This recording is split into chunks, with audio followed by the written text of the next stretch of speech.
Welcome to Study Leads Academy. আজিৰ ভিডিঅ'ত মই আলোচনা কৰিম এইচএছ সেকেন্ড ইয়াৰৰ ফ্লেমিংগৰ টেক্সট বুকখনৰ এটা চেপ্টাৰ যেটো হৈছে লষ্ট স্প্ৰিং। লষ্ট স্প্ৰিংৰ বিষয়ে ডিটেইল ডিসকাস কৰিম। মই আশা কৰোঁ ভিডিঅ'টো ওয়াচ কৰাৰ পাছত তোমালোকৰ ফুল কনসেপ্ট ক্লিয়াৰ হৈ যাব।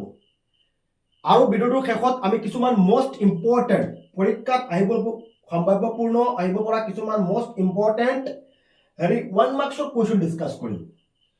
চেপ্টাৰটো তোমালোকে বুজি পালে যিকোনো ধৰণৰ কোৱেশ্চন হওক তোমালোকে ধুনীয়াকৈ আনসাৰ লিখিব পাৰিবা। ডাইৰেক্ট তোমালোকে চেপ্টাৰ নুবুজি কোৱেশ্চন আনসাৰ মুখস্থ কৰাৰ চেষ্টা নকৰিবা। এনেকুৱা কৰিলে তোমালোকৰ মনত নাথাকিব। এইটো হৈছে মেইন প্ৰবলেম। বহুতো ছাত্ৰ ছাত্ৰী আছে চেপ্টাৰবোৰ বুজি নাপায়, কনসেপ্ট ক্লিয়াৰ নকৰে, ডাইৰেক্ট কোৱেশ্চন আনসাৰ মুখস্থ কৰে। এনেকুৱা কোৱেশ্চন আনসাৰ মুখস্থ কৰিলে মনত নাথাকিব। আৰু চেপ্টাৰত তোমালোকৰ কনসেপ্ট ক্লিয়াৰ থাকিলে যিকোনো প্ৰশ্ন হওক তোমালোকে লিখিব পাৰিবা। ঠিক আছে, তেতিয়াহ'লে ভিডিঅ'টো আৰম্ভ কৰোঁ। ভিডিঅ'টো আৰম্ভ কৰাৰ আগতে মই তোমালোকক এটা ইনফৰমেশ্যন দিব বিচাৰিছোঁ। এইটো ভিডিঅ'ৰ ডেছক্ৰিপশ্যনত আমাৰ এপৰ লিংক দিয়া আছে, ষ্টাডি লিডছ একাডেমি এপৰ লিংক দিয়া আছে আৰু হোৱাটছআপ গ্ৰুপৰ লিংক দিয়া আছে। এইটো ভিডিঅ'ৰ ডেছক্ৰিপশ্যনত তোমালোকে ডেছক্ৰিপশ্যন চেক কৰি আমাৰ এপ ইনষ্টল কৰি ল'বা আৰু হোৱাটছআপ গ্ৰুপত জইন হ'বা। কিয়নো আমাৰ এপটোত ইংলিছ, আছামিজ, পলিটিকেল, এডুকেশ্যন, স্বদেশ অধ্যয়ন আৰু অল্টাৰনেটিভ ইংলিছ এই 6খন বিষয়ৰ ফুল কোৰ্চ আমি পাব্লিছ কৰিছোঁ। বহুতো ছাত্ৰ ছাত্ৰী ইতিমধ্যে আমাৰ কোৰ্সবোৰত জইন হৈ অধ্যয়ন কৰি আছে। তোমালোকে 99% কমন কুৱেশ্চন আনসাৰ আমাৰ কোৰ্সবোৰত জইন হোৱাৰ পিছত পাবা। মোস্ট ইম্পৰ্টেন্ট কুৱেশ্চন আনসাৰ পাবা, ফাইনেল পৰীক্ষাত অহাৰ সম্ভাৱনা থকা কুৱেশ্চন আনসাৰ পাবা। ঠিক আছে, এইটো ভিডিঅ'ৰ ডেছক্ৰিপশ্যনত লিংক পাই যাবা, তোমালোকে ডাউনলোড কৰিবা বা স্ক্ৰীনত নাম্বাৰ দিয়া আছে। কোৰ্সবোৰত জইন হ'ব বিচাৰিলে আমাৰ লগত যোগাযোগ কৰিব পাৰিবা, হোৱাটছআপত তোমালোকে SMS কৰিবা। সো আমাৰ ইংলিছ কোৰ্সটোত বিশেষকৈ তোমালোকে লাইভ ক্লাसेছ, প্ৰিভিয়াছ ইয়াৰৰ question answer, textual additional question answer, recorded video' lecture, live chat গোটেইখিনি পাবা। ঠিক আছে, গতিকে তোমালোকে স্ক্ৰীনতে নাম্বাৰ আছে বা ডেছক্ৰিপশ্যন চেক কৰি ল'বা। এইখিনি তোমালোকে যিসকলৰ ওচৰত প্ৰপাৰ গাইড নাই, মেটেৰিয়েলছ নাই, আমাৰ কোৰ্সবোৰ জইন হ'লে তোমালোকে বেলেগ কোনো ধৰণৰ গাইড ফলো কৰিব নালাগে।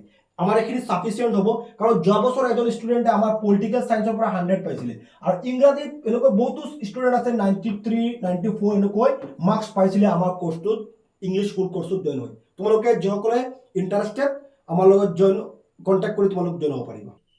সো প্ৰথমতে চোৱা, চেপ্টাৰটোৰ নাম হৈছে লষ্ট স্প্ৰিং আৰু ৰাইটাৰৰ নাম হৈছে আনিছ জান। কেতিয়াবা পৰীক্ষাত কুৱেশ্চন কৰে who is the author of the lesson lost spring. Lost spring চেপ্টাৰটোৰ ৰাইটাৰৰ নাম কি? আনিছ জান। লেখিকা হৈছে কি? আনিছ জান। ঠিক আছে, লষ্ট স্প্ৰিং চেপ্টাৰটোৰ ৰাইটাৰ হৈছে আনিছ জান। ওকে, এতিয়া চোৱা, lost spring is written by the Indian author Anees Jung. মানে লষ্ট স্প্ৰিং চেপ্টাৰটো লিখিছিল এগৰাকী ভাৰতীয় লেখিকা, ৰাইটাৰ, যাৰ নাম হৈছে কি? আনিছ জান। It is taken from her book lost spring stories of stolen childhood. আৰু এই চেপ্টাৰটো তুলি অনা হৈছে ক'ৰ পৰা? বহুত ইম্পৰ্টেণ্ট, ইয়াৰ পৰা পৰীক্ষাত অলৰেডি কুৱেশ্চন আহি গৈছে। লষ্ট স্প্ৰিং চেপ্টাৰটো তুলি অনা হৈছে আনিছ জানৰ ষ্টৰিজ অফ ষ্টলেন চাইল্ডহুড এই কিতাপখনৰ পৰা। ঠিক আছে, ষ্টৰিজ অফ ষ্টলেন চাইল্ডহুড কিতাপখনৰ পৰা এই চেপ্টাৰটো তুলি অনা হৈছে বা এইটো চেপ্টাৰ অনা হৈছে। ইয়াৰ কুৱেশ্চন এনেকৈ হ'ব পাৰে, from which book the story lost spring has been taken. From which book the story lost spring has been taken. তেতিয়া আনসাৰ কি হ'ব? Lost spring stories of stolen childhood. একেবাৰে ইজি, নিশ্চয় বুজি পাইছা। So in this chapter she talks about the lives of poor children. So এই গোটেই চেপ্টাৰখিনি ইয়াত সংক্ষেপে বৰ্ণনা কৰিছে। ঠিক আছে, in this chapter she talks about the lives of poor children. এই চেপ্টাৰটোত, লষ্ট স্প্ৰিং চেপ্টাৰটোত আমাৰ লেখিকা আনিছ জানে দুখীয়া ল'ৰা ছোৱালীৰ, poor children মানে দুখীয়া ল'ৰা ছোৱালীৰ অৱস্থাৰ বিষয়ে বৰ্ণনা কৰিছে। It tells the stories of two children. আৰু এই চেপ্টাৰটোত আমি দুজন সৰু সৰু ল'ৰাৰ কাহিনী পাম। দুজন সৰু সৰু ল'ৰাৰ কাহিনী পাম। এজন হৈছে আমাৰ সাহেব। ঠিক আছে, এজন হৈছে কি? সাহেব, আৰু আন এজন হৈছে মুকেশ। এই সাহেব আৰু মুকেশৰ ষ্টৰি পাম। ঠিক আছে, but still have the courage to dream of better future. Anees Jung herself is the narrator of the both story. মানে কি কৈছে? tells the stories of two children সাহেব আৰু মুকেশ। ঠিক আছে, who live in poverty but still, যিসকলৰ মানে অৱস্থা, আৰ্থিক অৱস্থা বহুতো বেয়া। কাৰ? সাহেব আৰু মুকেশৰ অৰ্থনৈতিক ইকনমিক কণ্ডিশ্যন ভেৰি বেড তেওঁলোকৰ। আৰু কিন্তু যদিও তেওঁলোক অৰ্থনৈতিকভাৱে দুৰ্বল, ইকনমিকেলি যদিও তেওঁলোকে দুৰ্বল, but they have the courage to dream of better future. তেওঁলোকে এটা ভাল ভৱিষ্যতৰ সপোন দেখে। এনেকুৱা কোনো মানুহ নাই যে যদিও তেওঁলোক দুখীয়া মানুহ, তথাপিতো এটা আশা থাকে ফিউচাৰত কিবা এটা কৰাৰ, হয় নহয়? ঠিক তেনেদৰে চাহেব আৰু মুকেশৰ কাহিনী আমি পাম। চাহেব আৰু মুকেশৰ কাহিনী পাম। তেওঁলোকৰ আৰ্থিক অৱস্থা বহুতো বেয়া, তথাপি তেওঁলোকে ফিউচাৰত কিবা এটা কৰাৰ এটা সপোন দেখে। Anees Jung herself is the narrator of the both story. আৰু আনিছ জাং ৰাইটাৰ হৈছে এই চাহেব আৰু মুকেশ দুজনৰ ষ্টৰীৰ নেৰেটৰ। যদি কুৱেশ্যন আহে who is the narrator of the story, lost স্প্ৰিঙৰ নেৰেটৰ কোন? আমাৰ আনসাৰ কি হ'ব? আনিছ জাং। ঠিক আছে, যদি আমি প্ৰথম এইখিনি বুজি পাইছো, ইয়াত আমি ইম্পৰ্টেণ্ট কিছুমান কথা পাইছো। চেপ্টাৰটোৰ ৰাইটাৰৰ নাম আনিছ জাং। চেপ্টাৰটো ক'ৰ পৰা তুলি অনা হৈছে? ষ্টৰিজ অফ ষ্টুডেণ্ট চাইল্ডহুড কিতাপখনৰ পৰা অনা হৈছে। ইয়াৰ পিছত চেপ্টাৰটো আমি কি পাম? চাহেব আৰু মুকেশৰ ষ্টৰি পাম। তেওঁলোকৰ ইকনমিক কণ্ডিশ্যন বহুতো বেয়া। ঠিক আছে, যদিও তেওঁলোকৰ আৰ্থিক অৱস্থা বহুতো বেয়া, কিন্তু তেওঁলোকে এটা ফিউচাৰত ভাল কিবা এটা কৰাৰ সপোন দেখে। আৰু এই চেপ্টাৰৰ নেৰেটৰ হৈছে ৰাইটাৰ আনিছ জাং। ঠিক আছে, সো এই চেপ্টাৰটো দুটা পাৰ্টত ভাগ কৰা হৈছে। এটা হৈছে আমাৰ চাহেবৰ ষ্টৰি, আনটো হৈছে মুকেশৰ ষ্টৰি। ঠিক আছে, এটা হৈছে চাহেবৰ ষ্টৰি, আনটো হৈছে কাৰ ষ্টৰি? মুকেশৰ ষ্টৰি। সো আজি ভিডিঅ'টোত আমি কি কৰিম? চাহেবৰ ষ্টৰি ডিসকাস কৰিম। কাৰ ষ্টৰি? চাহেবৰ ষ্টৰি ডিসকাস কৰিম। নেক্সট আমাৰ পাৰ্ট 2 আমি ডিসকাস কৰিম মুকেশৰ ষ্টৰি। অলপ দীঘল হ'ব। ঠিক আছে, চাহেবৰ খিনি আজি ডিটেইল ডিসকাস কৰিম। নেক্সট পাৰ্টত আমি যাম মুকেশ ডিসকাস কৰিম। ওকে, এইটো সব part 1। Sometimes I find a rupee in the garbage. Part 1 টো এনেদৰে আৰম্ভ হৈছে, sometimes I find a rupee in the garbage। মানে sometimes মানে কেতিয়াবা I find মই পাওঁ a rupee এটা 1 টকীয়া নোট ক'ত পাওঁ? গাৰ্বেজত পাওঁ। ঠিক আছে, এতিয়া চোৱা, the narrator talks about a boy named Saheb। আৰু এটা কথা মই তোমালোকক কওঁ, তোমালোকৰ যখন মেইন টেক্সট বুক আছে আৰু তাৰ লগত হয়তো ইয়াত নিমিলিব পাৰে, কিন্তু ইয়াত মই গোটেই চেপ্টাৰটো ধুনীয়াকৈ সামাৰি সিম্পল ইংলিছত লিখিছো। তোমালোকে এইখিনি ফলো কৰি ল'ব। ঠিক আছে, সিম্পল ইংলিছত লিখিছো, কিতাপৰ লগত মিলাই চাবা, এইখিনি বস্তুটো একেই। ঠিক আছে, the narrator talks about a boy name Saheb. লেখিকাই আনিছ জাংগে এজন ল'ৰা কথা ডিসকাস কৰে আমাৰ পাৰ্ট 1ত, যাৰ নাম হৈছে কি? চাহেব। ঠিক আছে, he is a rag picker whom the narrator sees every morning, who looks for gold in the garbage dumps। বহুত ইম্পৰ্টেণ্ট কথা কৈছে, বুজিলো অলপ চেষ্টা কৰা। মানে ইয়াত কি কৈছে? পাৰ্ট 1ত আমাৰ ৰাইটাৰ যিজন আছে, ৰাইটাৰ কোন? আনিছ জাং। আনিছ জাংগে এজন ল'ৰাৰ কথা ডিসকাস কৰিছে পাৰ্ট 1ত, যিজন ল'ৰাৰ নাম হৈছে চাহেব। মানে পাৰ্ট 1ত চাহেবৰ কথা ডিসকাস কৰিছে। আৰু চাহেব কোন? যদি কোৱেশ্যন আহে হু ইজ চাহেব, ইয়াত কৈছে হি ইজ এ ৰেগ পিকাৰ। তেওঁ এজন ৰেগ পিকাৰ। ৰেগ পিকাৰ কি? মানে ৰেগ পিকাৰ হৈছে সেইবোৰ মানুহ যিসকলে মানে গাৰ্বেজ বা বজাৰত মাৰ্কেটত কোনো বস্তু বিচাৰি ফুৰে। এনেকুৱা আছে নে সৰু ল'ৰা ছোৱালী মাৰ্কেটত তোমালোকে দেখিবা, টাউনত চিটিত কি কৰে? বস্তু বিচাৰি ফুৰে, হয় নহয়? মানুহে পেলোৱা টাইট, জাবৰ জোঁথৰ পেলোৱা টাইট তেওঁলোকে কি বিচাৰে? কোনো বস্তু, ভেলুৱেবল বস্তু বিচাৰে। এইটো কৈছে কি? ৰেগ পিকাৰ। এতিয়া যদি কোৱেশ্যন আহে হু ইজ চাহেব, আমাৰ আনসাৰ কি হ'ব? চাহেব ইজ এ ৰেগ পিকাৰ।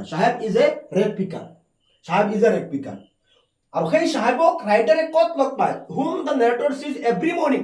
প্ৰতিদিন ৰাতিপুৱা আমাৰ ৰাইটাৰ, আমাৰ লেখিকা আনিছ জাংগে লগ পায়। কাক লগ পায়? সেই চাহেবক।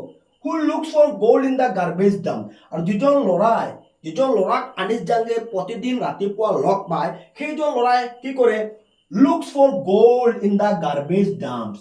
গাৰ্বেজ মাৰ্কেটত আমি দেখা পাওঁ যে জাবৰ জোঁথৰ পেলোৱা টাইপ হৈছে কি? গাৰ্বেজ। সেই গাৰ্বেজ ডাম্পছত কি বিচাৰে? গোল্ড বিচাৰে। কোনে? চাহেবে। ঠিক আছে, মানে গোল্ড মানে কি? Valuable things. মানুহেতো আৰু সোণ নেপেলাই গাৰ্বেজত পেলাব নেকি? কোনো ভেলুৱেবল, কোনোবাই গল্ড পেলাব নেকি? তুমি কাণত পিন্ধি গৈছা, গল্ড পিন্ধি গৈছা, ৰিং এটা পিন্ধিছা কোনো ছোৱালীয়ে, তো গাৰ্বেজত পেলাই দিব নেকি? নেপেলাই। কিন্তু ইয়াত কৈছে ডাইৰেক্ট, ইয়াত গল্ডত ইয়াত লিখাৰ কাৰণটো হৈছে কোনো ভেলুৱেবল থিংছ। ঠিক আছে, ব্ৰেড হ'ব পাৰে, কিবা খোৱা বস্তু হ'ব পাৰে, বা 1 টকা 2 টকীয়া নোট হ'ব পাৰে। ঠিক আছে, সেইটো কোৱা হৈছে ইয়াত। এতিয়া ইয়াত কোৱেশ্যন হ'ব পাৰে, what is Saheb looking for in the garbage dump.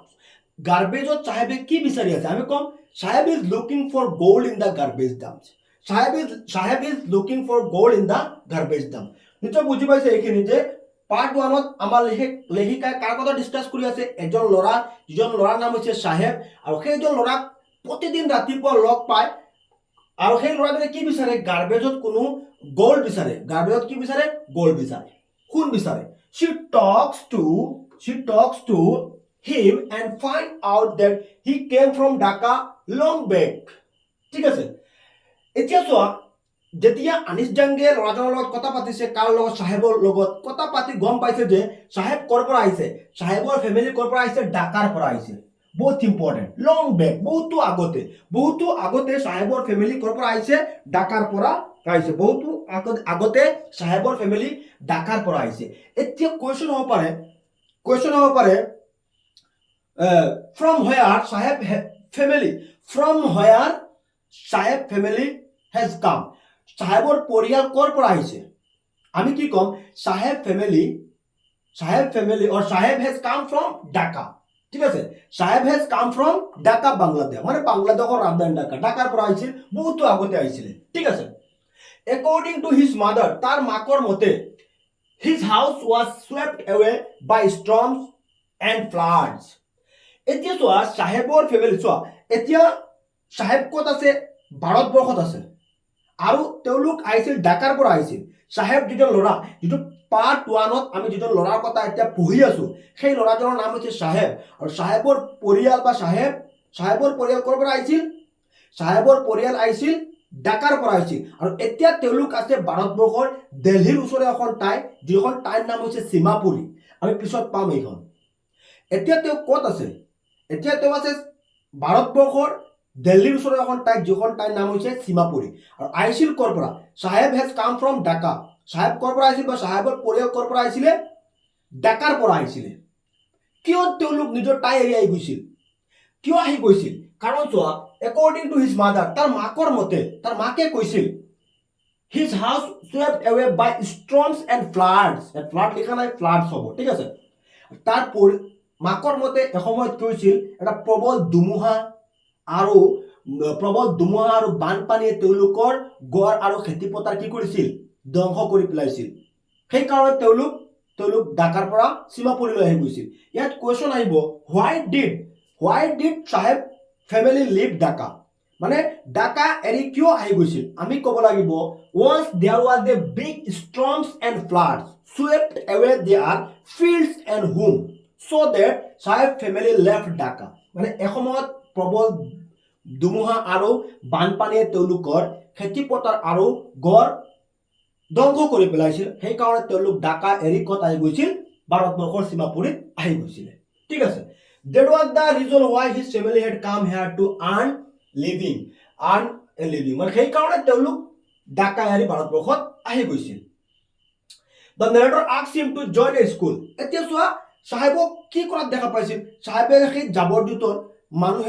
জাবৰ জোঁথৰ পেলোৱা ঠাইত কোনো ভ্যালুয়েবল থিংস মানে কোনো মূল্যৱান বস্তু বিচাৰি ঘূৰি ফুৰে ৰাস্তা মাৰ্কেটে ঠিক আছে এতিয়া ল'ৰাজন স্কুলত নাযায় তো আমি প্ৰথমতে পাইছো যে দুখীয়া ফেমিলি হয় নহয় এনেকুৱা বহুতো ল'ৰা ছোৱালী আছে হয়তো তেওঁলোকৰ স্কুলত যোৱাৰ ইচ্ছা আছে কিন্তু মা দেউতাকৰ আৰ্থিক অৱস্থাৰ কাৰণে হয়তো সেইবোৰ ল'ৰা ছোৱালী স্কুলত যাব নোৱাৰে এনেকুৱা বহুতো ল'ৰা ছোৱালী আছে এতিয়া চোৱা the narrator asked him আমাৰ লেখিকাই তেওঁক সুধিছিল to join a school মানে স্কুলত যোৱাৰ কাৰণে কৈছিল তো তুমি why don't you go to school তুমি কিয় স্কুলত নোযোৱা but he replies that there is no school in his neighborhood আৰু সাহেবে ৰিপ্লাই দিছিল মোৰ নাইবাৰহুড মানে কি ওচৰ চুবুৰীয়াত বা মোৰ ওচৰত কোনো স্কুল নাই মই যে স্কুলত যাওঁ আপুনি কৈছে স্কুলত কিয় নাযাওঁ কাৰণ মোৰ স্কুলৰ ওচৰত কোনো ধৰণৰ কি নাই স্কুল নাই the narrator promised him that she will start a school and he is welcome there যেতিয়া সাহেবে কৈছিল যে মোৰ ওচৰ চুবুৰীয়াত কোনো স্কুল নাই দা আনিছ জাংগে কৈছিল if I build a school will you join my school or will you come মানে আনিছ জাংগে তাক প্ৰমিস কৰিছিল যে এখন স্কুল খোলাৰ যে মই এখন স্কুল খুলিম তুমি আহিবা নেকি আসলে ওটা দেমালি কৰিছিল ঠিক আছে এতিয়া কোৱেশ্চন হ'ব ইয়াত what did আনিছ জাং promise to সাহেবলৈ কি প্ৰমিস কৰিছিল আমি ক'ব লাগিব Anish Jang promised that she would open a school. Anish Jang promised that she would open a school. ঠিক আছে, মানে সাহেবক তো প্ৰমিছ কৰিছে যে মই এখন স্কুল খুলিম, তুমি আহিবা নেকি মোৰ স্কুলত। A few days later, Saheb comes up to the narrator, asking her if her school is ready. কিছুদিন পাছত সাহেব নেৰেটৰক দেখা পাইছিল, মানে আনিছ জাংক দেখা পাইছিল আৰু সুধিছিল আপোনাৰ স্কুল ৰেডি নে। মানে কেইদিনমান আগতে তেওঁ প্ৰমিছ কৰিছিল নহয় মই স্কুল খুলিম, যেহেতু তোমাৰ ওচৰ চুবুৰীয়াত কোনো ধৰণৰ স্কুল নাই, যদি মই স্কুল খোলো তুমি আহিবা নেকি। সাহেবে কৈছিল অফক'ৰ্ছ মই আহিম, আপুনি যদি স্কুল বনাই মই আহিম, মই পঢ়িম আপোনাৰ স্কুলত আহিম। কেইদিনমান পাছত হঠাৎ সাহেবে দেখা পালে যে আনিছ জাং গৈ আছে ধৰি লোৱা, তেতিয়া আহি সাহেবে সুধিলে, সাহেব কামছ আহিছিল আপ টু দ্য নেৰেটৰ ওচৰত আহিছে, asking her if her school is ready, আৰু সুধি আছে আপোনাৰ স্কুল ৰেডি নে। The narrator realizes that promises like this are made to children like Saheb all the time and they are never kept. আৰু narrator realize কৰিছিল, কাৰণ চোৱা school এখন খোলা ইমান সহজ কাম নহয়, হয় নহয়, স্কুল এখন খোলা এখন সহজ কাম নহয়। ঠিক আছে, সো এই পেৰাগ্ৰাফটোত আমি কি পাইছো, ইম্পৰ্টেণ্ট থিংছ তো প্ৰথমৰ পৰা অলপ মই ডিসকাস কৰিলো। সো পাৰ্ট 1ত আমাৰ লেখিকা ৰাইটাৰ আনিছ জাংগে এজন ল'ৰাৰ কথা ডিসকাস কৰিছে, যিজন ল'ৰাৰ নাম হৈছে সাহেব, আৰু সাহেব হৈছে এজন ৰাইট পিকাৰ। ওকে, আৰু সেইজন সাহেবে প্ৰতিদিন ৰাতিপুৱা গাৰ্বেজত সোণ বিচাৰি ঘূৰি ফুৰে। He looks for gold in the garbage dump. ইয়াৰ পিছতে আমি গম পাইছো যে সাহেব হেজ কাম ফ্ৰম ঢাকা বাংলাদেশ। সাহেব ক'ৰ পৰা আহিছে, ঢাকা বাংলাদেশৰ, ঢাকাৰ পৰা আহিছে। কিয় ঢাকাৰ পৰা আহিছে, কাৰণ এসময়ত প্ৰবল বতাহ আৰু ধুমুহাই তেওঁলোকৰ ঘৰ আৰু খেতিপথাৰ ধ্বংস কৰি পেলাইছিল, সেইকাৰণে তেওঁলোকে ঢাকা এৰি ক'ত আহি গৈছিল, সীমাপুৰীত আহি গৈছিল। ইয়াৰ পিছত আনিছ জাংগে তেওঁক সুধিছিল তেওঁ কিয় স্কুলত নাযায়, সাহেব কিয় স্কুলত নাযায়। তেতিয়া সাহেবে ক'লে যে মোৰ ওচৰ চুবুৰীয়াত কোনো ধৰণৰ স্কুল নাই, যদি স্কুল থাকিলেহেঁতেন মই গ'লোহেঁতেন। তেতিয়া আনিছ জাংগে ধেমালিতে কৈছিলে যে প্ৰমিছ কৰিছিলে যে মই যদি স্কুল এখন খোলো তুমি আহিবানে। অফক'ৰ্ছ তেওঁ কৈছিল যদি আপুনি স্কুল এখন বনাই মই নিশ্চয় আহিম। ঠিক আছে, কেইদিনমান পাছত আনিছ জাংক তেওঁ দেখি দৌৰি আহিছিল আৰু কৈছিল যে আপোনাৰ স্কুল ৰেডি নে। এইখিনি আমি পাইছো। ঠিক আছে, এতিয়া চোৱা, দ্য নেৰেটৰ আফটাৰ নয়িং সাহেব ফৰ মন্থছ, সাহেবক জনাৰ পাছত ফাইনেলি আস্কড হিজ নেম, আৰু ৰাইটাৰে তেওঁৰ নাম সুধিছিলে, তোমাৰ এই ল'ৰা তোমাৰ নামটো কি। হি প্ৰাউডলি সেজ সাহেবী আলম, তাৰ ফুল নাম হৈছে কি Saheb-e-Alam, but doesn't know it means lord of the universe. ইয়াত ইম্পৰ্টেণ্ট কথা আছে, চোৱা সাহেবৰ ফুল নেম অফ সাহেব, পৰীক্ষাত আহিব ফুল নেম সাহেবী আলম, সাহেবৰ ফুল নেম সাহেবী আলম, আৰু but doesn't know it means, আৰু সাহেবে তেওঁৰ নামৰ মিনিং নাজানে, সাহেবে তেওঁৰ নামৰ মিনিং নাজানে। তাৰ নামৰ অৰ্থ মিনিং হৈছে লৰ্ড অফ দ্য ইউনিভাৰ্ছ। তাৰ নামৰ অৰ্থ কি, লৰ্ড অফ দ্য ইউনিভাৰ্ছ। যদি কোৱেশ্চন আহে what is the meaning of Saheb's name, what is the meaning of Saheb's name, answer কি হ'ব, lord of the universe. Lord of the universe, lord of the ইউনিভাৰ্ছৰ অৰ্থ কি, বিশ্ব ব্ৰহ্মাণ্ডৰ মালিক। এতিয়া তোমালোকে চিন্তা কৰাচোন, তাৰ নামৰ অৰ্থ হৈছে বিশ্ব ব্ৰহ্মাণ্ডৰ মালিক, লৰ্ড অফ দ্য ইউনিভাৰ্ছ। এতিয়া যদি তেওঁক যদি কোৱা হয় তাৰ নামৰ অৰ্থ লৰ্ড অফ দ্য ইউনিভাৰ্ছ, বিশ্ব ব্ৰহ্মাণ্ডৰ মালিক, তেওঁ বিশ্বাস কৰিবনে? নকৰে। কাৰণ যদি তেওঁ এই বিশ্ব ব্ৰহ্মাণ্ডৰ মালিক, তেতিয়াহ'লে তেওঁ কিয় ৰাতিপুৱা ৰাস্তাই ঘূৰি ফুৰে? বিশ্বাস কৰি, তাৰ কাৰণ এইটো কষ্ট হ'ব বিশ্বাস কৰোঁতে, তেওঁ বিলিভ নকৰিব তাৰ নামৰ অৰ্থ যে লৰ্ড অফ দ্য ইউনিভাৰ্ছ বুলি। এতিয়া চোৱা, ইয়াত আমি যদি কোৱেশ্চন চাওঁ, সাহেবৰ ফুল নেম সাহেবী আলম, তাৰ নামৰ অৰ্থ কি, meaning lord of the universe. If he did, he might find it hard to believe because his life is full of poverty. যদি তেওঁক কোৱা হয়, যদি তেওঁ জানে যে তেওঁৰ নামৰ অৰ্থ লৰ্ড অফ দ্য ইউনিভাৰ্ছ, এইটো তাৰ কাৰণে বহুত কষ্টকৰ হ'ব, হাৰ্ড টু বিলিভ, মানে বিশ্বাস কৰোঁতে টান হ'ব তাৰ কাৰণে, কাৰণ তেওঁ এতিয়া বহুত, তাৰ ফেমিলিৰ আৰ্থিক অৱস্থা বহুতো বেয়া, সেইকাৰণে তেওঁ এইটো বিশ্বাস নকৰিব যে তাৰ নামৰ অৰ্থ হৈছে বিশ্ব ব্ৰহ্মাণ্ডৰ মালিক বুলি। ঠিক আছে, এটা আমি ইম্পৰ্টেণ্ট কথা কি পাইছো, ইম্পৰ্টেণ্ট কথা পাইছো যে সাহেবৰ ফুল নেম সাহেবী আলম, তাৰ নামৰ অৰ্থ meaning of his name lord of the universe. Okay, He roams the streets with barefoot friends. Barefoot মানে খালি ভৰিৰে, মানে উইদাউট চাপ্পল, ওয়েৰিং চাপ্পল, মানে চাপ্পল বা শুজ নিপিন্ধি ঘূৰি ফুৰা হয়, ইয়াক কি কোৱা হয়? বাৰফুট বুলি কোৱা হয়। ফ্ৰেণ্ডছ, তেওঁ ঘূৰি ফুৰে তেওঁৰ কেনেকৈ খালি বা উইদাউট চাপ্পল পিন্ধি থকা ল'ৰা ছোৱালী ফ্ৰেণ্ডৰ লগত ঘূৰি ফুৰে। Coming and going like morning bird, ৰাতিপুৱা ঘৰৰ পৰা ওলাই আৰু একেবাৰে ইভিনিঙৰ সময়ত ঘৰলৈ উভতি আহে। যেনে চৰাই ঘৰৰ পৰা ওলাই যায় ৰাতিপুৱা আৰু ইভিনিঙত তেওঁলোকৰ বাহলৈ যায়, ঠিক আছে। ঠিক তেনেদৰে চাহেবো তেওঁৰ সেই বাৰফুট ফ্ৰেণ্ডৰ লগত ওলাই আৰু আবেলি সময়ত ঘৰলৈ যায়। When asked why they aren't wearing slippers, যেতিয়া আনিত জাংগে তেওঁলোক খুজিছে তেওঁলোকে স্লিপাৰ্ছ চাপ্পল কিয় নিপিন্ধে তেওঁলোকে। One says his mother didn't bring them from the shelf. এজনে কৈছিল যে সেই শেলফৰ পৰা তেওঁলোকৰ তেওঁৰ মাকে সেই চাপ্পল নিদিয়ে, এজন ল'ৰাই কৈছিলে। Another wears mismatched shoes, আৰু অন্য এজন ল'ৰাই mismatch মানে এখন চুৰ লগত এখন জোতাৰ লগত আনখন জোতাৰ মিল নথকা, হয় নহয়? বুজি পাইছে নাই সেইটো?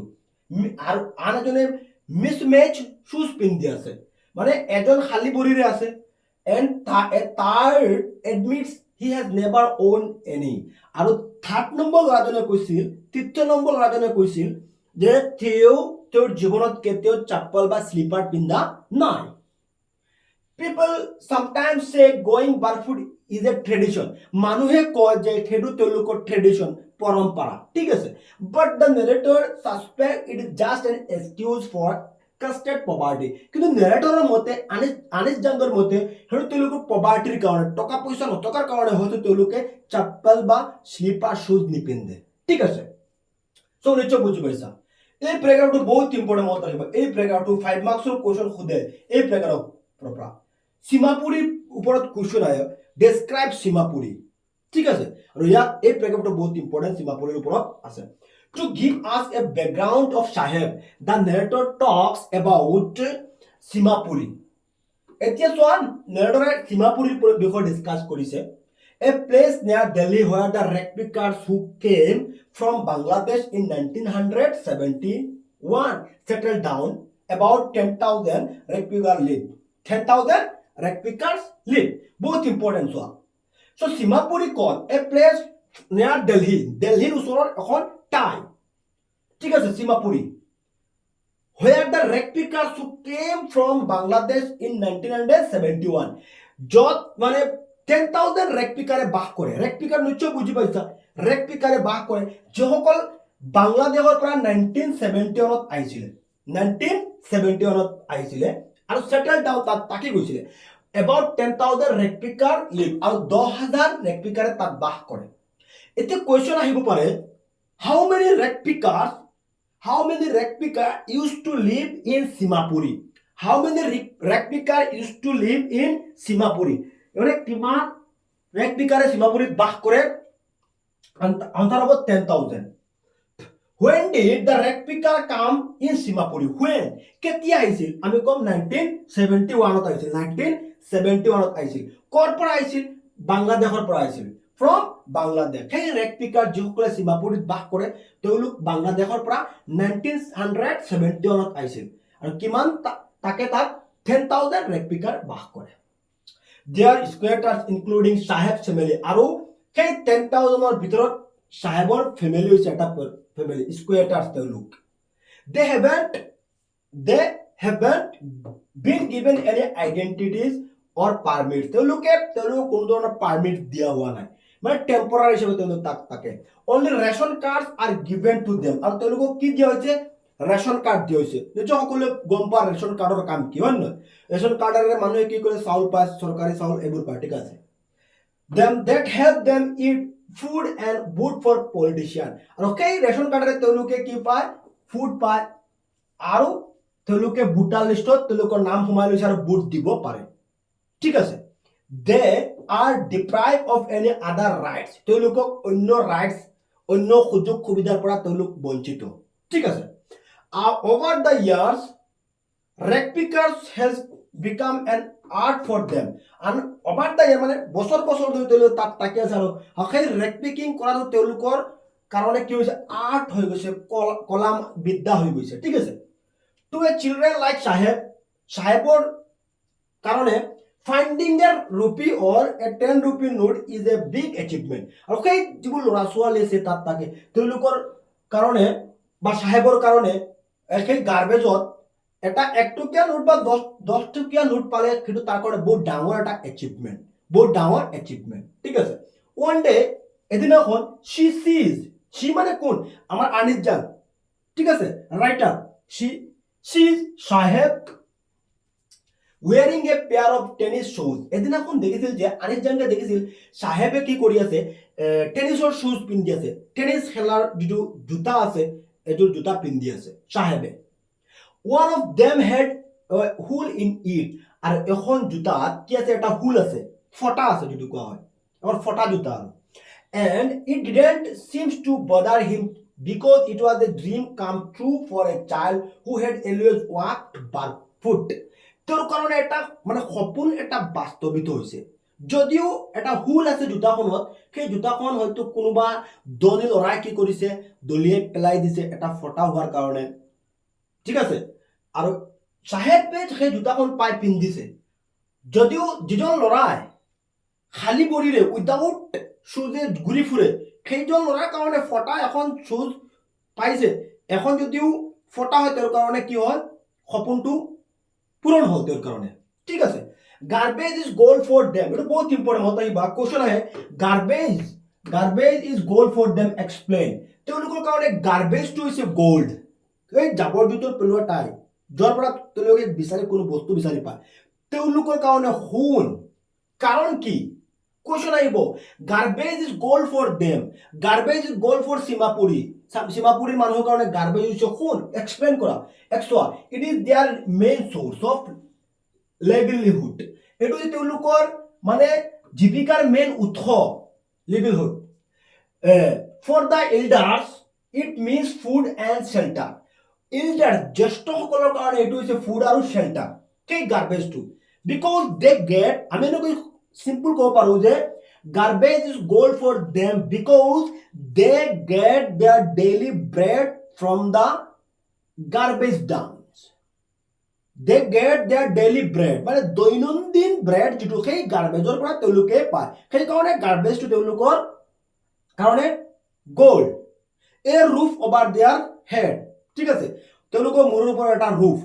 যেটো কোৱা হয় For the children, it is source of small treasure and joy. আৰু চিলড্ৰেনৰ কাৰণে এইটো ট্ৰেজাৰ আৰু জয়ৰ এটা উৎস নিশ্চয় বুজি পাইছা যে গাৰ্বেজ তেওঁলোকৰ কাৰণে গোল্ড কাৰণ সেই গাৰ্বেজ দামৰ পৰা তেওঁলোকৰ দৈনন্দিন যিবোৰ খোৱা বস্তু সেইবোৰ বিচাৰি পায় সেইটো কাৰণে তেওঁলোকৰ কাৰণে গাৰ্বেজ হৈছে গোল্ড ঠিক আছে সো নিশ্চয় বুজি পাইছা এই প্যাৰাগ্ৰাফটো কি পাইছিলো আমি অলপ দীঘল লেন্থি হেৰি হয় তো বুজিব লাগিব এই প্যাৰাগ্ৰাফটো বহুত ইম্পৰ্টেন্ট সীমাপুৰীৰ বিষয়ে ডিসকাস কৰিছে এই প্যাৰাগ্ৰাফটো আমি কি পাইছো সীমাপুৰীত যিসকল মানুহ আছে তেওঁলোক 1971 কৰ পৰা আহিছিল বাংলাদেশৰ পৰা আহিছিল কিমান থাউজেণ্ড মানুহে বাস কৰে 10,000 মানুহ তাত বাস কৰে আৰু সেই 10,000 ৰ ভিতৰত সাহেবৰ ফ্যামিলি আছে এটা পৰিয়াল ঠিক আছে ইয়াৰ পিছত গাৰ্বেজ তেওঁলোকৰ কাৰণে গোল্ড কাৰণ সেই গাৰ্বেজৰ পৰা তেওঁলোকৰ ডেইলি ব্ৰেড পায় ঠিক আছে later the narrator sees Saheb with a steel canister in his hand so ইয়াৰ আগলৈকে আমি পাইছো যে সাহেবে কি কাম কৰে ৰেক পিকিং কৰে হয় নহয় জাবৰ জোঁথৰ পেলোৱা টাইৰ পৰা কোনো ভ্যালুয়েবল বস্তু বিচাৰে জাবৰ জোঁথৰ পেলোৱা টাইৰ পৰা তেওঁ কোনো ভ্যালুয়েবল বস্তু বিচাৰে হেতু তেওঁৰ কাম আছিল একেবাৰে এন্ডত শেষত তো শেষ হৈ যাব ঠিক আছে শেষত আমি কি পাইছো বহুত ইম্পৰ্টেন্ট এটো 2 মাৰ্কছৰ কোৱেশ্চন আহে later the narrator sees Saheb with a steel canister in his hand এদিনাখন হঠাৎ আমাৰ লেখিকা আনিছ জাঙ্গে দেখিছিল যে সাহেবে এটা ষ্টিলৰ কেনিষ্টাৰ লৈ ঘুৰি আছে ঠিক আছে মানে তাৰ হাতত এটা steel canister she learns that he has started working at a tea stall recently and is paid 800 rupees in addition to daily meals ঠিক আছে এতিয়া আনিছ জাঙ্গে জানিব পাৰিছে যে সাহেবে এতিয়া এখন টি ষ্টলত চাহৰ দোকানত কাম পাইছে এতিয়া সাহেবে কাম কত কৰে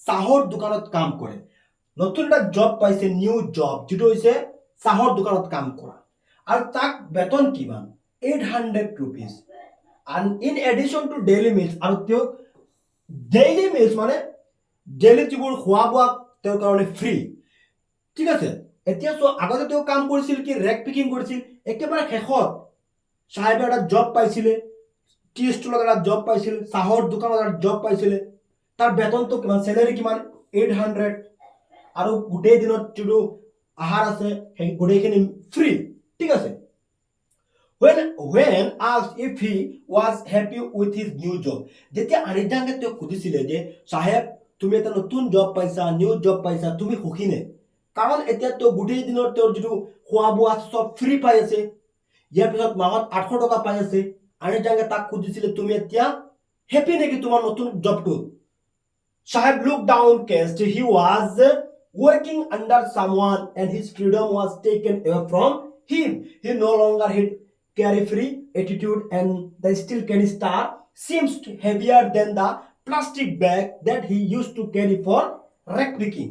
যেতিয়া আনিজাঙ্গে সুধিছিল যে তুমি সুখী নে আসলে তেওঁ সুখী নহয় যে কোশ্চেন আহিব পাৰে is Saheb happy working at tea stall সাহেবে যে টি স্টলত কাম কৰি আছে তেওঁ সুখী নে আমি কম ন সাহেব সুখী নহয় যদিও তেওঁক 800 টকা দিয়া হয় মাহত যদিও তেওঁক ডেইলি খানা তেওঁ ফ্ৰী পায় তথাপি তেওঁ সুখী নহয় তথাপি তেওঁ হ্যাপি নহয় তেওঁ নতুন জবত কাৰণটো কি কাৰণ তেওঁ তেওঁৰ স্বাধীনতা হেৰুৱাই পেলাইছে because he has lost his freedom আগতে তেওঁ যিটো কাম কৰিছিল ৰেক পিকিং তেওঁৰ ৰাতিপুৱা ওলাই গৈছিল একেবাৰে সন্ধিয়া সময়ত ঘৰলৈ উভতি আহিছিল তাক বাধা দিয়াৰ কোনো নাছিল তাক অৰ্ডাৰ দিয়াৰ কোনো নাছিল এতিয়া চোৱা তেওঁ এজন মালিকৰ ওনাৰৰ সামওয়ান আন্ডাৰ সামওয়ান এজন ওনাৰৰ আন্ডাৰত তেওঁ কাম কৰিবলগীয়া হৈছে he has lost his freedom was taken away from him তাৰ স্বাধীনতা তাৰ পৰা লৈ কাইলৈ যোৱা হৈছিল নিশ্চয় আমি যেতিয়া হোটেলত দেখা পাওঁ সৰু ল'ৰা ছোৱালী কাম কৰে মালিকসকলে বা যেতিয়া বহুতো কাষ্টমাৰ আছে হয় নহয় গৈ বহুত উল্টা পাল্টা কয় চাহ লৈ আহা পানী লৈ আহা এই টেবুলটো চাফা কৰা বিভিন্ন ধৰণৰ অৰ্ডাৰ কৰে হয় নহয় সেইকাৰণে সাহেবে তাৰ সুখী নহয় টি স্টলত কাম পাই তেওঁ সুখী নহয় আৰু কেতিয়া কৈছে যে and the steel canister seems heavier than the plastic bag আগতে যেতিয়া তেওঁ ৰেক পিকিং কৰিছিল তেওঁ এটা প্লাষ্টিকৰ বেগ লৈ ওলাইছিলে এতিয়া তেওঁ ষ্টিলৰ কেনিষ্টাৰ লৈ ঘূৰি হাতত ল'ব লাগে আৰু সেইটো বহুতো হেভি প্লাষ্টিকৰ বেগতকৈ সেইটো বহুত heavy he use to carry for rag picking যিটো প্লাষ্টিকৰ বেগ আগতে তেওঁ লৈ ঘূৰি ফুৰিছিল সেইটো বহুতো পাতল আছিলে হেভি নাছিলে এতিয়া যিটো ষ্টিলৰ কেনিষ্টাৰ আছে সেইটো বহুতো হেভি তাৰ সেই প্লাষ্টিকৰ বেগতকৈ বহুতো হেভি ঠিক আছে ইয়াত বহুত ইম্পৰ্টেণ্ট এই প্যাৰাগ্ৰাফটো ইয়াৰ পৰা 2 মাৰ্কছৰ কোৱেশ্চন আহে যদি কোৱেশ্চন আহে সাহেবে কিমান টকা পায় মান্থলি 800 ঠিক আছে যদি কোৱেশ্চন আহে is Saheb happy working at tea stall Saheb happy নে হোৱাই যদি হ্যাপি নহয় কিয় সুখী নহয় আমি কম সাহেব ওয়াজ নট ওয়াজ থাকিলে আমি ওয়াজ লিখিম Saheb was not happy working at tea stall because he has lost his freedom কাৰণ তেওঁ তোৰ স্বাধীনতা হেৰুৱাই পেলাইছে he has to work under his master তেওঁ তেওঁৰ মাষ্টাৰ বা মালিকৰ অধীনত আন্ডাৰত কাম কৰিবলগীয়া হৈছিল ঠিক আছে and the steel canister seems heavier than the plastic bag that he used to carry for rack picking হৈ যাব সাফিসিয়েন্ট আমাৰ 2 মাৰ্কছৰ আনসাৰ সো নিশ্চয় বুজি পাইছা এটো আছিল আমাৰ সাহেবৰ ষ্টৰী আকৌ আমি ওভাৰঅল এবাৰ ডিসকাস কৰিলো ওপৰে সাহেবৰ ষ্টৰী সো তোমালোকে পিছত আমি কোৱেশ্চনবোৰ ডিসকাস কৰি আছো ঠিক আছে সো আগতে মই কৈছো যে এটো পাৰ্ট দুটা আছে প্ৰথমতে আমি হেৰিটো ডিসকাস কৰিছো আমাৰ সাহেবৰ ষ্টৰী ডিসকাস কৰিছো নেক্সট ভিডিওত আমি মুকেশৰ ডিসকাস কৰিম ঠিক আছে মুকেশৰ ষ্টৰী ডিসকাস কৰিম সো সাহেবৰ ষ্টৰীটো কি আছিল যে সাহেব এজন ৰেক পিকাৰ আছিলে আনিজাঙ্গে প্ৰতিদিন ৰাতিপুৱা তেওঁক লগ পাইছিলে আৰু দেখিছিল ল'ৰাজনে কি বিচাৰে গোল্ড বিচাৰে গাৰ্বেজত কি বিচাৰে গোল্ড বিচাৰে মানে কোনো ভ্যালুয়েবল বস্তু তেওঁ বিচাৰে গাৰ্বেজত বিচাৰে ঠিক আছে গাৰ্বেজত কোনো ভ্যালুয়েবল বস্তু বিচাৰে ইয়াৰ পিছত আমি কি পাইছো যে তাৰ নেম কৰ পৰা আহিছিল ঢাকাৰ পৰা আহিছিল কিয় আহি গৈছিল কাৰণ এসময়তে প্ৰবল ধুমুহা আৰু বতাহে তেওঁলোকৰ খেতিপথাৰ আৰু গড় ধ্বংস কৰি পেলাইছিল সেইকাৰণে তেওঁলোকৰ ঢাকা যিখন গড় আছিল সেইখন এৰি সীমাপুৰীত আহি গৈছিল ইণ্ডিয়াত আহি গৈছিল তাৰ নাম ফুল নেম আছিল কি সাহেবী আলম ফুল নেম কি আছিল সাহেবী আলম তাৰ নামৰ মিনিং কি লৰ্ড অফ দা ইউনিভাৰ্স ঠিক আছে ইয়াৰ পিছত সীমাপুৰীৰ বিষয়ে আমি পাইছো ঠিক আছে সীমাপুৰীত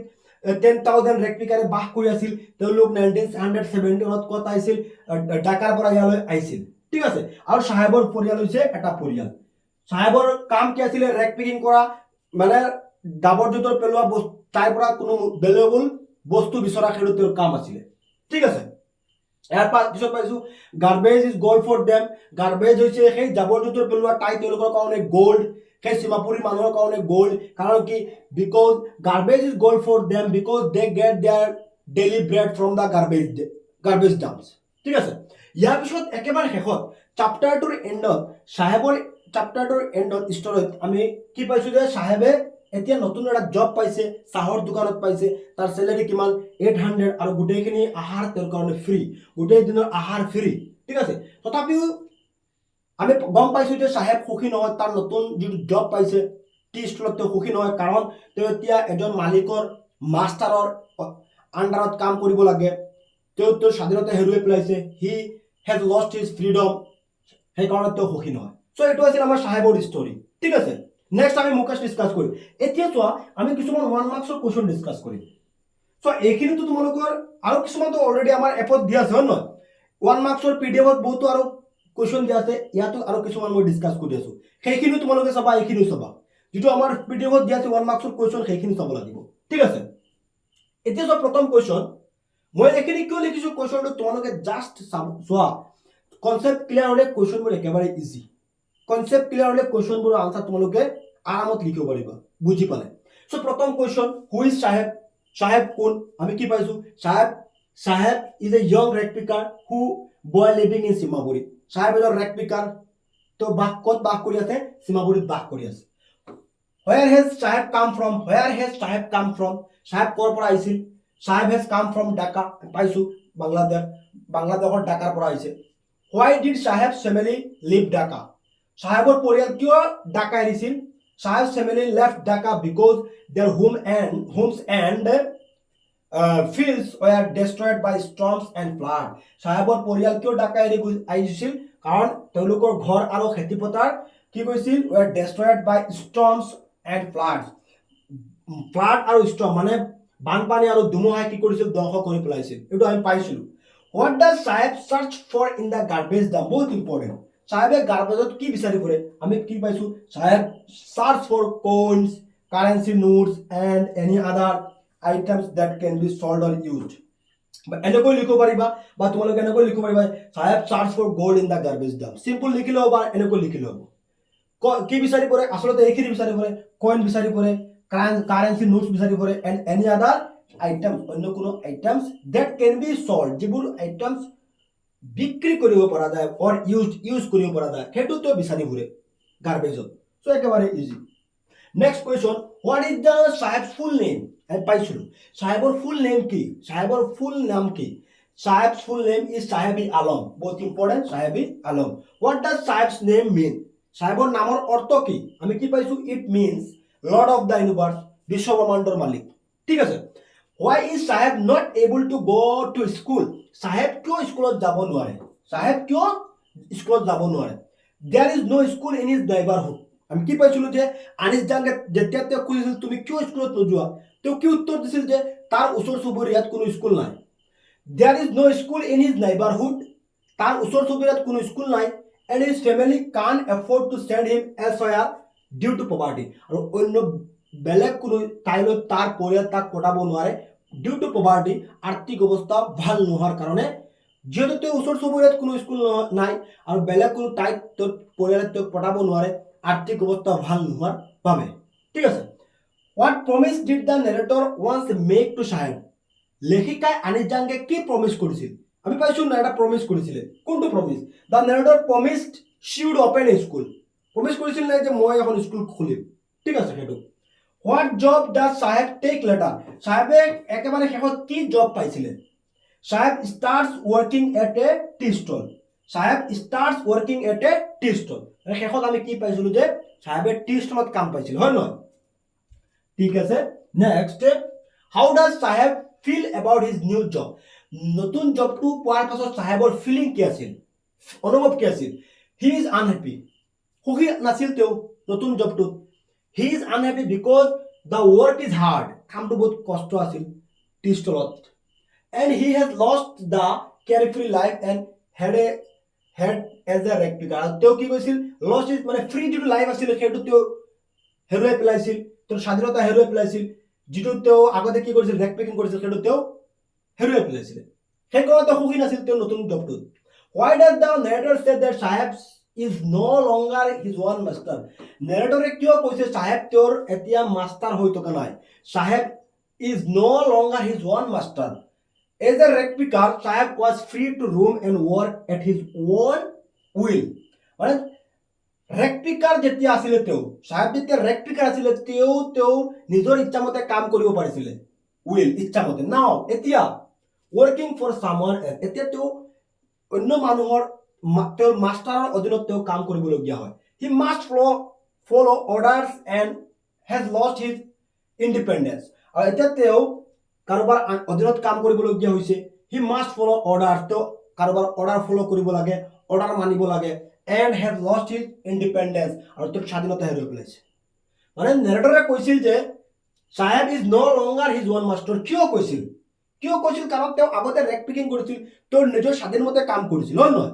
তেওঁ স্বাধীন মতে ৰাতিপুৱা ওলাই গৈছিল, সন্ধিয়া তেওঁ ঘৰলৈ উভতি আহিছিল।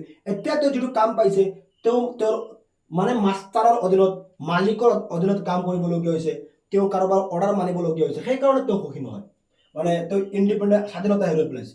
Next, how many rag pickers use to live in Seemapuri? সীমাপুৰীত কিমান থাউজেণ্ড ৰেক পিকাৰ বাস কৰে? 10,000। more than 10,000 rag picker used to live in Seemapuri. মানে more than এইটো ফুল ষ্টপ হ'ব, কুৱেশ্যন মাৰ্ক নহয়। more than 10,000 rag picker, so' 10,000 rag picker বাস কৰে সীমাপুৰীত। চ' এইখিনি মই কিছুমান কুৱেশ্যন এড কৰিলোঁ ইয়াৰ পাছত তোমালোকে আৰু কুৱেশ্যন চাব পাৰিবা। অলৰেডি বহুতো কুৱেশ্যন আমাৰ যিটো PDF আছে 1 মাৰ্কছ কুৱেশ্যন আনচাৰ, তাত তোমালোকে চাবা। আৰু মষ্ট ইম্পৰ্টেণ্ট হ'ব তোমালোকে এই চেপ্টাৰটোৰ কনচেপ্টবোৰ তোমালোকে ক্লিয়াৰ কৰা, ঠিক আছে? কনচেপ্ট ক্লিয়াৰ কৰিলে এইখিনি তোমালোকে যিকোনো ধৰণৰ কুৱেশ্যন হওক, 1 মাৰ্কছ হওক, 2 মাৰ্কছ হওক, কিবা নহয় কিবা লিখিব পাৰিবা। যদি তোমালোকৰ কমন নাহে, কনচেপ্ট ক্লিয়াৰ হ'লে যিকোনো কুৱেশ্যন লিখিব পাৰিবা। প্ৰথম কথাটো হৈছে এইখিনি বুজিব লাগিব, ঠিক আছে? আশা কৰোঁ তোমালোকে বুজি পাইছা। যদি তোমালোকৰ কিবা ডাউট হৈছে, ইয়াত চেটছ আছে, তোমালোকে চেটত মোক SMS কৰিবা, তেতিয়াহ'লে মই বুজাই দিয়াৰ চেষ্টা কৰিম, ঠিক আছে? থেংক ইউ ফৰ ৱাচিং।